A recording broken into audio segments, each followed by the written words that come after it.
5/6 की रात्रि में थाना प्रेमनगर पर जामुनवाला क्षेत्र में घटना घटित हुई थी, जिसमें एक युवक घायल अवस्था में मिला था। उनके घायल के पिताजी श्री विशाल जी के द्वारा एक तहरीर अपने पुत्र के अपहरण और लूटपाट के संबंध में अज्ञात के विरुद्ध थाना प्रेमनगर पर पंजीकृत कराई गई थी। पुलिस के द्वारा तत्काल उसको जांच तलब किया गया और उसमें तत्काल जांच प्रारंभ कर दी गई थी। विभिन्न टीमों का उसमें गठन कर दिया गया था और उसमें पुलिस को कल कामयाबी हासिल हुई। एक उसमें नाम जो प्रकाश में आया था मृदुल थापा, उसको पुलिस के द्वारा अरेस्ट किया गया है। उसके पास से जो पीड़ित आकाश था, उसके पास से जो मोबाइल इनके द्वारा लूटा गया था वो भी उसके पास से बरामद कर लिया गया है। संक्षेप में जब उसे पूछताछ की गई तो घटनाक्रम यह पाया गया 5/6 की रात्रि में जो पीड़ित आकाश था वो आईटी पार्क में एक कंपनी में सॉफ्टवेयर इंजीनियर का काम करता था।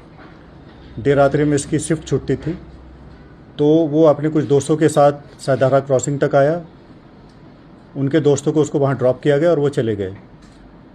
वो अपने घर जाने के लिए किस सवारी का इंतज़ार कर रहा था। इस बीच एक स्कूटी पर 2 युवक आए, उससे उनके द्वारा बातचीत की गई और उनसे कहा कि हम तुम्हें घर छोड़ देते हैं, और वो उनके साथ पीछे बैठ गया। रास्ते में उनके द्वारा बातचीत की गई।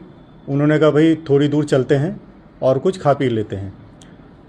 आकाश जो युवक था, जो पीड़ित हमारा, उसने कहा कि उसके पास शराब की बोतल है। उन्होंने कहा ठीक है। उस शराब के साथ वो लोग पहुंचते हैं जामुनवाला, अंदर सर्वे चौक, किशन नगर चौक और अंदर कैंट क्षेत्र से होते हुए जामुनवाला पहुंचते हैं। वहाँ उनके द्वारा उसके साथ शराब का सेवन किया गया। तकरीबन 50-55 मिनट के आसपास वो तीनों वहाँ पर रहे। वहाँ पर शराब वगैरह का सेवन किया गया।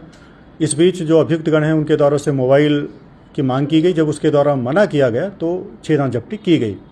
इस बीच इनके द्वारा उसके हाथ पकड़ लिए गए और उससे उसके दोनों मोबाइल और 600 रुपये छीन लिए गए।